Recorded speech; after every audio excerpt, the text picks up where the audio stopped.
nos amas, Señor, porque vienes con amor eterno a nuestras vidas.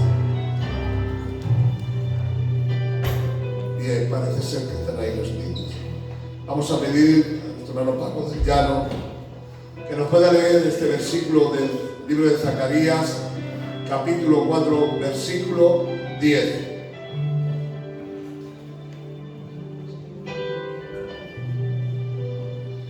Dice así: porque los que menospreciaron el día de las pequeñeces se alegrarán y verán la plomada en la mano de Zorobabel. Estos 7 son los ojos de Jehová que recorren toda la tierra. ¿Sigo? Hasta ahí, Paco. Los que menospreciaron el día de las pequeñeces, las cosas pequeñas. Muchas veces se menosprecia lo pequeño, lo sencillo, lo común. Muchas veces no tiene el valor. Pero yo quisiera hablar en esta tarde los grandes logros que vienen a través de las cosas pequeñas. No puedes empezar la casa por el techo. Tienes que empezar por los cimientos. Es imposible. Pero había gente y hay gente que menosprecia las cosas pequeñas. Todo cosa grande empezó por ser una cosa pequeña. Hoy más que nunca debemos de entender que hay un proceso en el tiempo y que todo tiene su tiempo. Dice Eclesiastés capítulo 3. Todo tiene su tiempo. Así que no podemos ni de ninguna manera tratar de entender el proceso. Así que todo logro pequeño se hace grande. Y todo lo grande no debes de olvidar que fue por algo pequeño. Pensemos en un roble. ¿Cuántos saben lo que es un roble? Es un árbol. Pero antes de ser un árbol gigantesco, que puede medir 50 metros y más, que puede durar 400 y 500 y 600 mil años, empezó siendo una bellota. Se plantó y el proceso del tiempo lo hizo crecer. Si nosotros menospreciamos las cosas pequeñas y no las valoramos, nunca podremos entrar en un proceso de ser las cosas grandes. Un hombre sencillamente empezó siendo una pequeña semilla en el vientre de una mujer y después creció y se convirtió en algo grande. Hoy Dios puede depositar en ti la semilla de la fe y tal vez tu fe pueda ser pequeña, pero puede ser una fe grande, gigantesca y poderosamente. Porque si no empezamos a valorar lo pequeño, nunca podremos tener lo grande. Si no empezamos por algo sencillo, nunca alcanzaremos algo grande. Así que lo importante es empezar a hacer cosas pequeñas. ¿Cuántos de nosotros aquí en la iglesia, por lo menos yo, he dicho muchas veces, quiero ser una persona grande en la oración, que ore mucho? Pero es que para ser un orador, primero debes de orar poco, para ser terminando orando mucho. No puedes querer ser un orador de un día para otro. Hoy oras 5 minutos, mañana 10, terminarás orando horas y tendrás palabras y te gozarás y te deleitarás. Pero debes de empezar por una oración pequeña.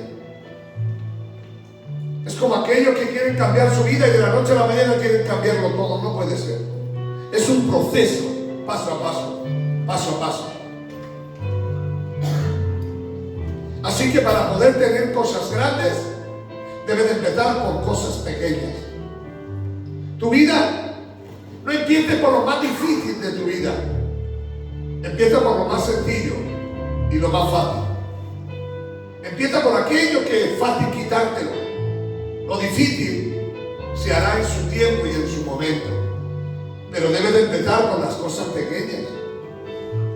Hoy más que nunca necesitamos una iglesia que entienda y que valore las cosas pequeñas y que entienda de parte de Dios que para poder conseguir cosas grandes, yo debo de empezar a hacer cosas pequeñas. Las fortunas no se hicieron de un día para otro. Necesitaron un proceso de tiempo, poco a poco, para ir agigantando. Si empezamos orando poco y terminaremos orando mucho. Si empezamos dando testimonio, dando un tratado, terminaremos en la calle predicando al Dios de gloria y al Dios de paz. Pero para yo poder hacer algo, debo de entender que no es de la noche a la mañana. Todo tiene un proceso.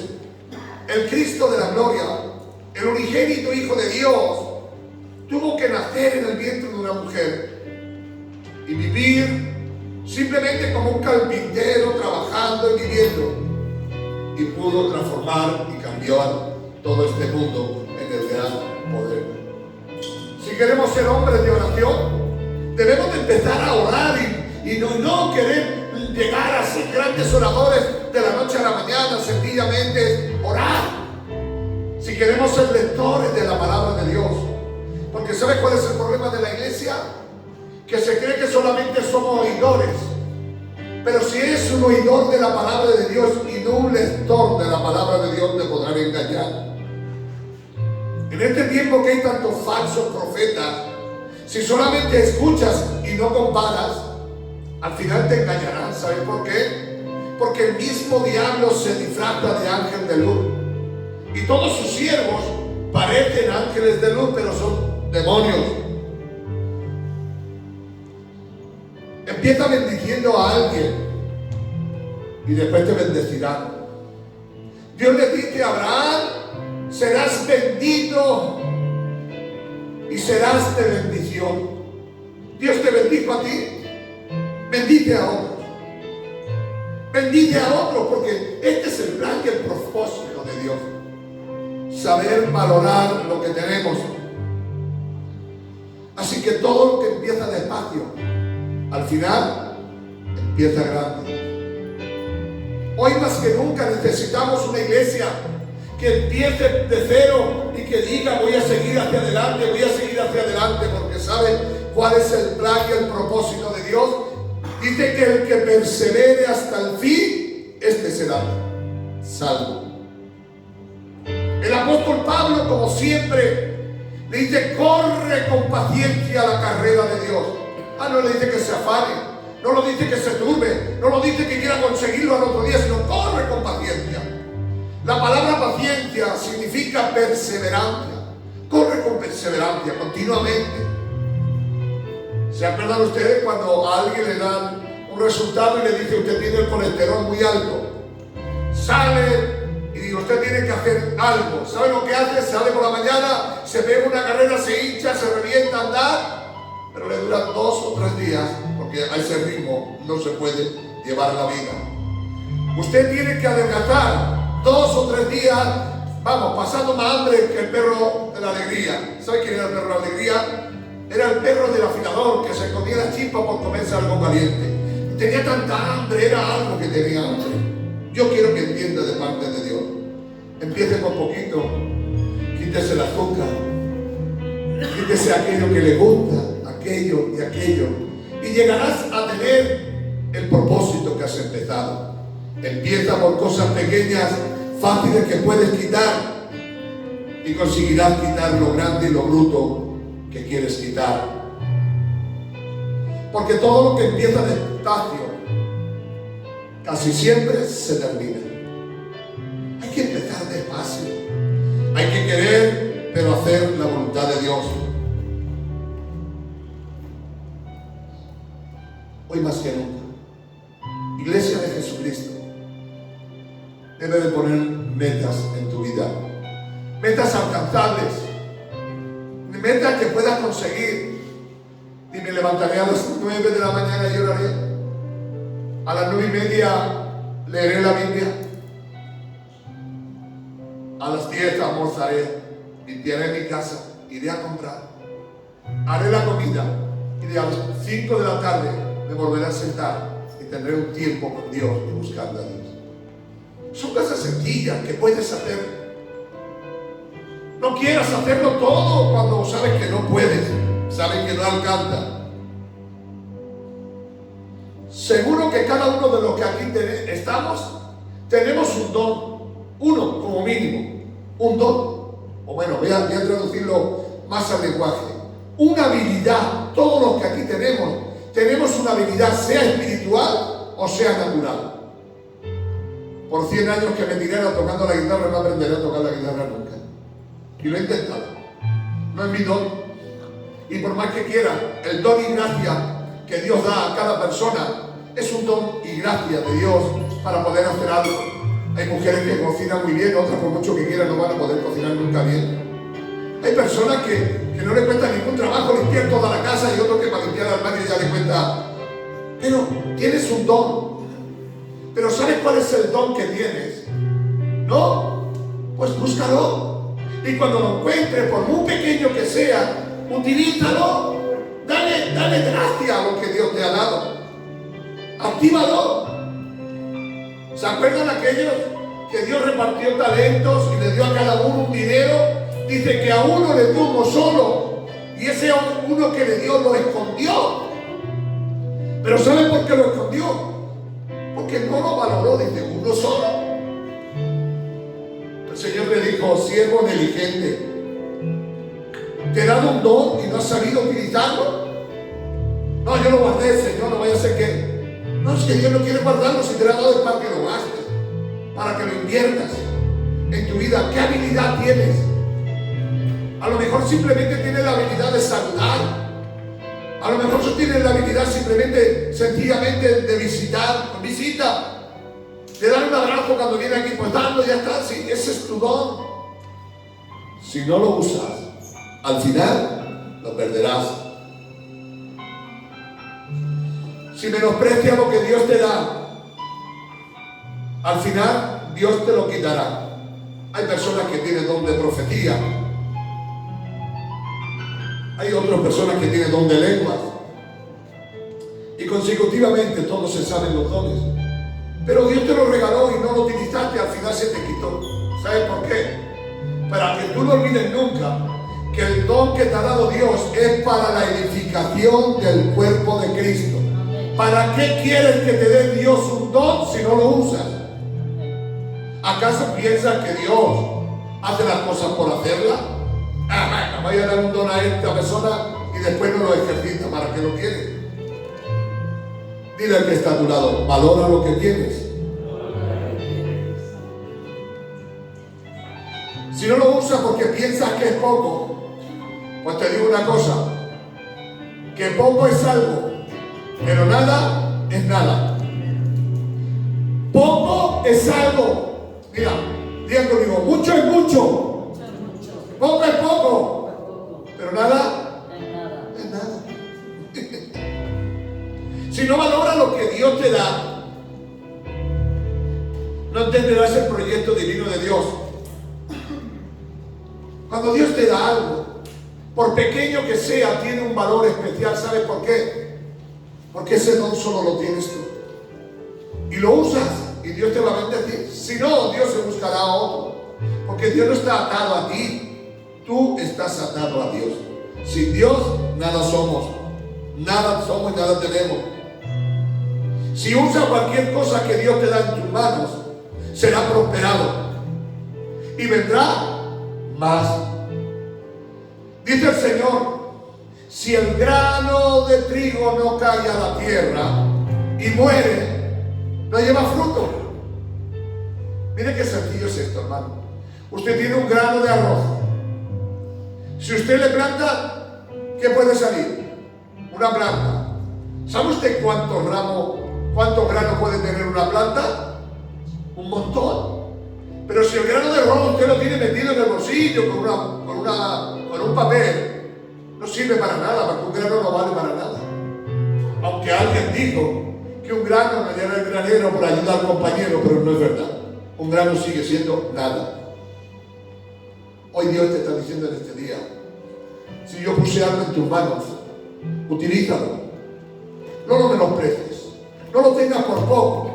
No seas como aquel que fue y lo enterró y se murió allí. Y el Dios y el dueño de aquella tierra lo mandó a que fuese encarcelado y que le quitaran todo lo que tenía.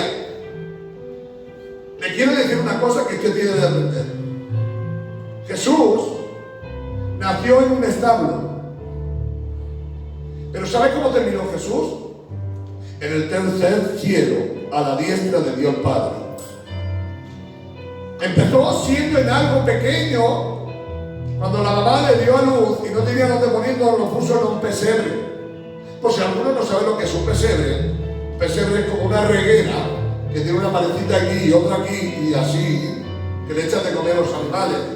Pues como no tenía cuna en ese momento, lo acostaron allí. No malinterpreten. Los reyes nunca fueron al establo. Cuando los reyes fueron a ver a Jesús ya tenía 2 años y fueron a la casa donde vivía María y José. Es decir, que los reyes nunca fueron al establo. Eso es una mentira del diablo. El niño Jesús ya tenía 2 años cuando fueron los reyes a verlo. Así que no, ese farol que se han metido los católicos es una mentira. Yo le digo de parte de Dios. Jesús nació en un establo y terminó en un lugar llamado el cielo todopoderoso. Jesús empezó haciendo un milagro pequeño. ¿Cuántos se acuerdan del primer milagro de Jesús? Nada. ¿Se acuerdan de alguien? Convirtió el agua en vino. Fue el primer milagro que hizo Jesús. ¿Y saben cuál fue el último milagro que hizo Jesús?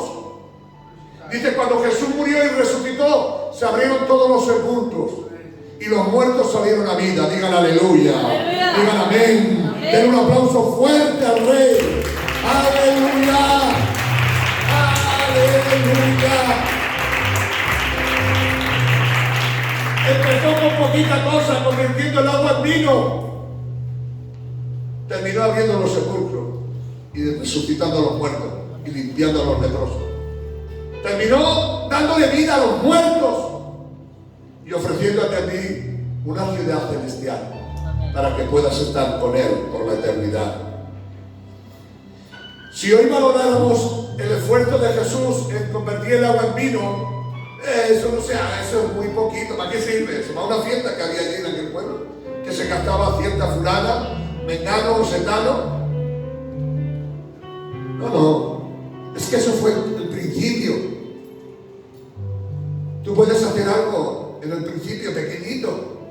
Dios le dará el valor en su momento y en su lugar. Hubo un hombre que nació en la casa de su padre y que tenía muchos hermanos y que los hermanos eran muy más importantes que él. Cuando Dios le dice, ve a la casa de Isaí, busca allí que está el rey de Israel próximo. Dice que su padre trajo al más fuerte de sus hermanos gigantes y Samuel, que era un hombre de carne y sangre. Dijo, ay, Padre mío de mi alma, por ahí entra el rey de Israel. Lo coge el Señor aparte y le dice, calla, este no es. Le dice, bueno, el otro que entre, hasta que este tampoco es. No estaba ahí. El grande no estaba ahí. Pero había uno pequeño que estaba cuidando las cabras en el monte. Uno de gaucho, rubio, con el pelo largo. Bonito, era muy guapo, qué bonito que era David. Y precioso, flacucho, pero precioso. Dice, no, tengo uno allí con las cabras. Y le dice, pues trate de las cabras, que hasta que no vean de las cabras no sé si es o no es. Cuando viene de las cabras no le dio tiempo ni lavarlo. Vino tan del campo allí con todas las cabras, que será 20 cabras. Echaba 20 cabras, seguro.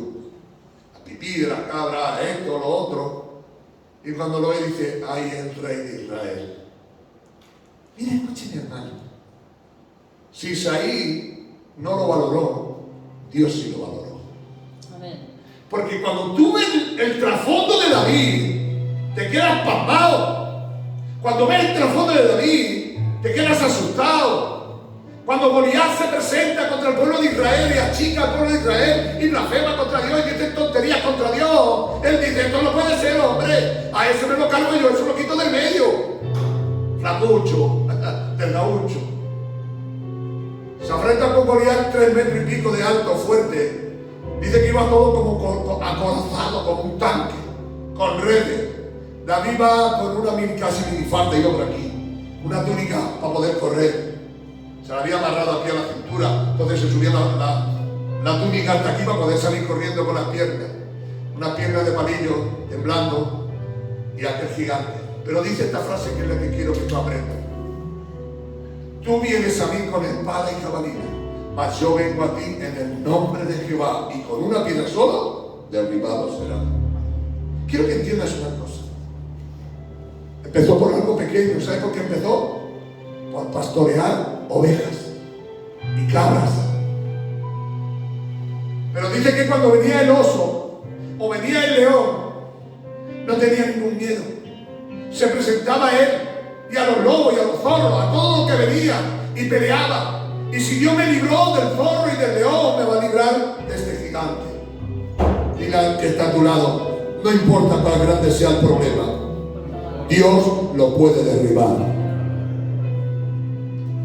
Si David, siendo un pastor de ovejas, se convirtió en el rey de Israel, ¿tú qué puedes ser en las manos del Señor? Puedes ser instrumento de honra para Dios. Puedes ser útil para Dios, pero debes de usar lo pequeñito que tienes. Hermano, cuando sea grande, no pasa nada.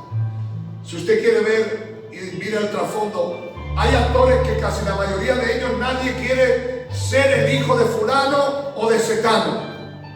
Si usted mira muy bien los papeles, hay gente que sus padres o sus tíos o su abuelo son directores de cine, son actores de cine y cambian el nombre. Pero ¿saben por qué cambian el nombre? Porque se conocería toda la vida como el hijo de fulano, el hijo de setano. Ellos quieren empezar de cero. Y de cero pueden hacer un nombre grande. Hoy le digo de parte de Dios, usted utilice lo pequeño que tenga, el don y gracia que tiene habilidad para salir y hablarle a la gente de Dios. ¡Hazlo! Dios te va a ayudar. Bueno, entonces yo quiero decir que yo no tengo que predicar. No, hombre, todos tenemos que predicar de Dios. Pero si tú tienes el don y gracia, hazlo. Es que solamente le puedo predicar a uno. Bueno, pues predícale a uno. Cuando sean dos, Dios añadirá el que sean dos. Quiero contar una pequeña historia porque no quiero ser muy largo. Hay un hombre que es el hombre más podríamos decir, más insignificante de todos. Se llama José. Su padre Jacob. Jovenzuelo, con 17 años. Guapetón también, guapetón. Morenón, judío. Bueno, bien plantado. Atleta también, corredor.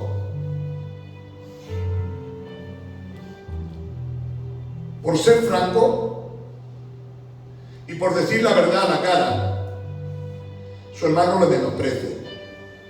Porque Dios le había revelado que sus hermanos y sus padres se pondrían de rodillas delante de él. Eso quería decir que lo iban a reconocer como que era más grande que él. Y él se le escapa y lo dice.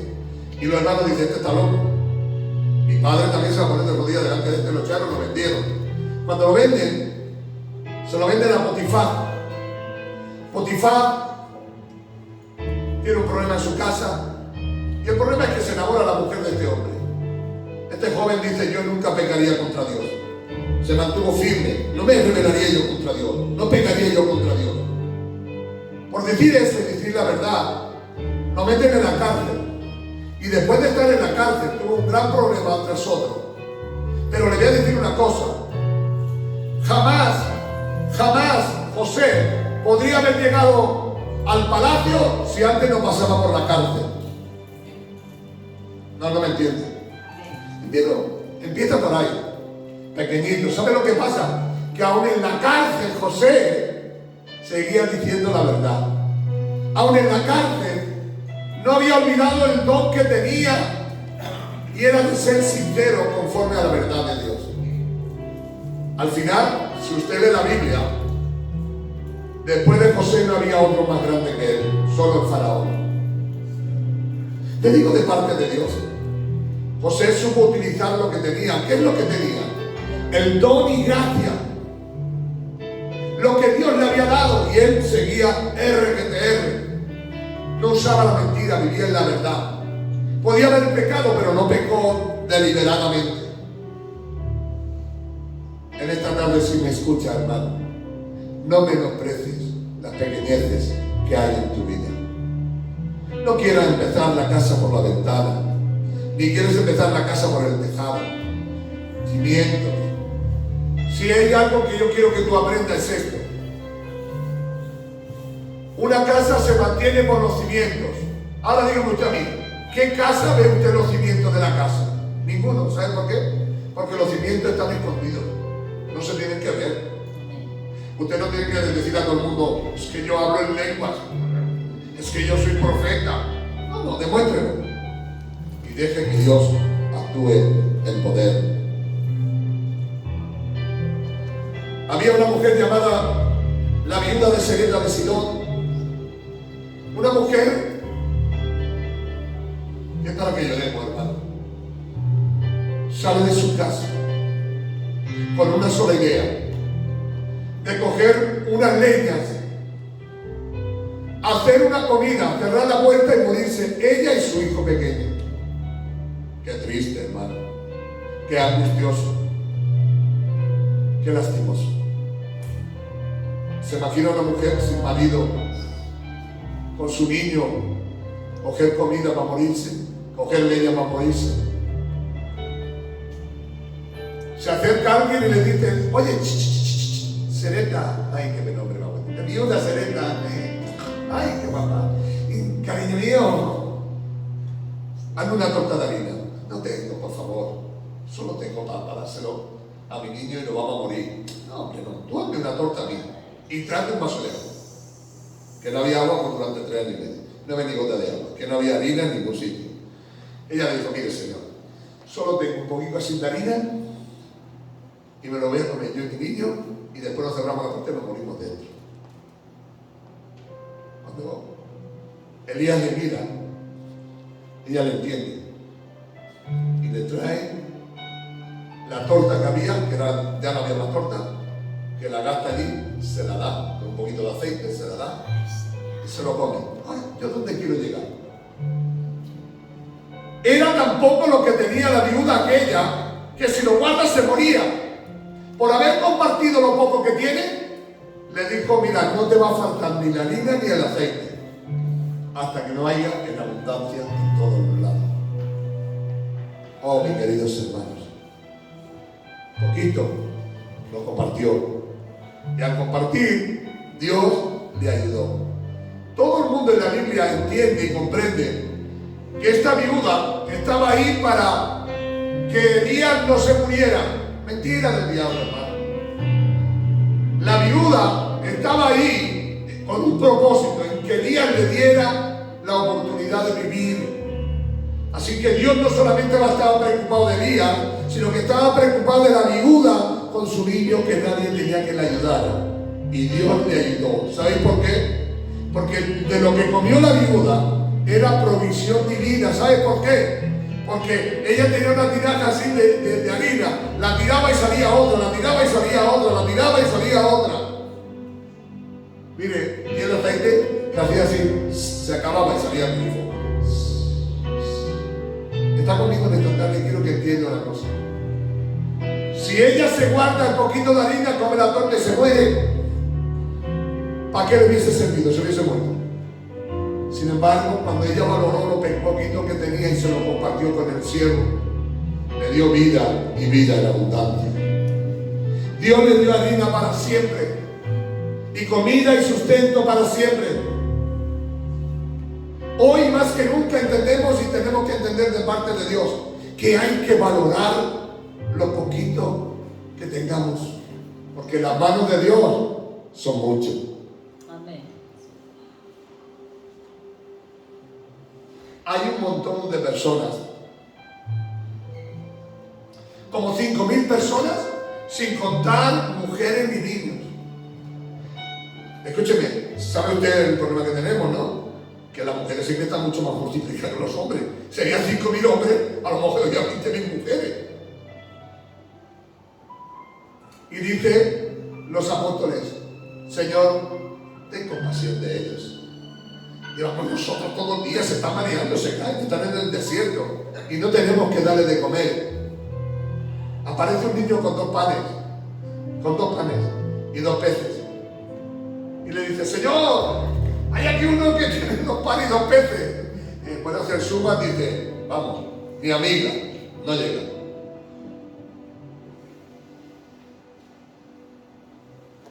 Pero Jesús valoró lo poco que tenía. Y trayendo al niño los 2 peces y los 2 panes, comieron 5.000 hombres sin contar mujeres y niños, que había muchos más. Y no eso bastante, que aún sobraron 12 cestas en las cuales cada cesta, José Ambrós ignora, cogía un hombre de pie.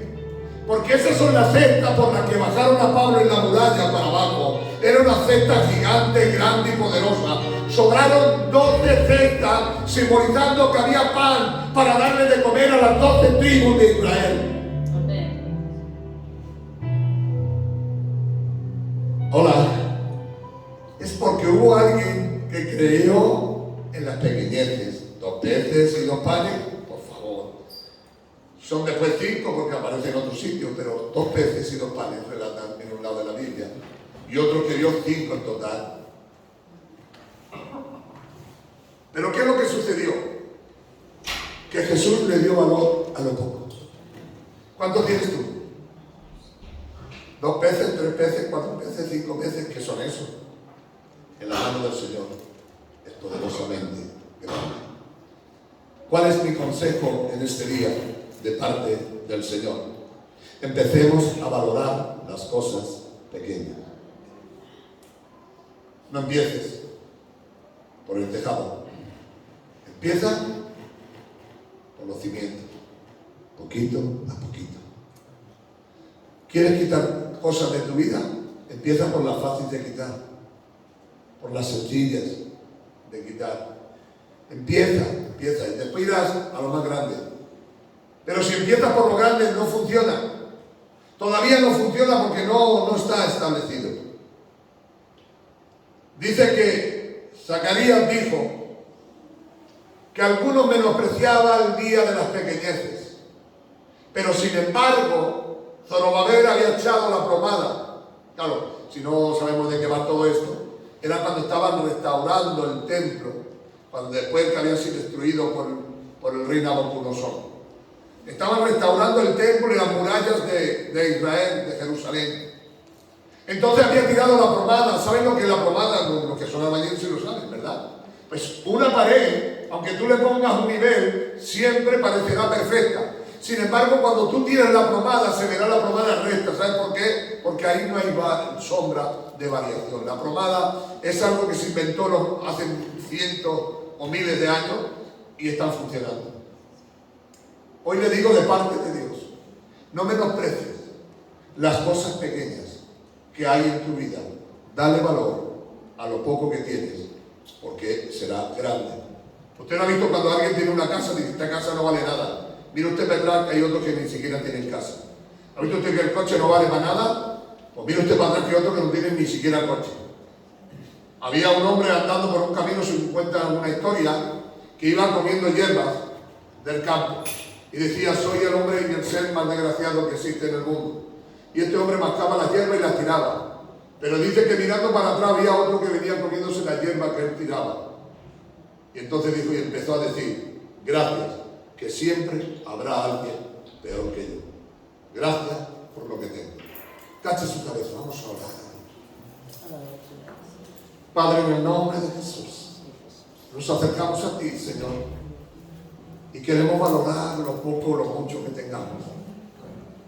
Porque ha llegado en que empecemos a entender y a valorar las pequeñeces, porque todo lo pequeño al final se hace grande. Gracias porque no conseguimos nada empezando la casa por el tejado, sino ayúdanos a poner cimientos sólidos y estables en nuestras vidas. Ayúdanos a quitarnos lo fácil, lo sencillo. Lo que es difícil, tú lo harás. Lo sencillo lo tengo que hacer yo. Gracias, Señor, por el día de las pequeñeces en que entendí que por pequeño que sea la cosa, si yo la hago, tendrá fruto grande En el nombre poderoso de Jesús. Amén. Denle un aplauso al Señor. Aleluya. Déselo para Dios.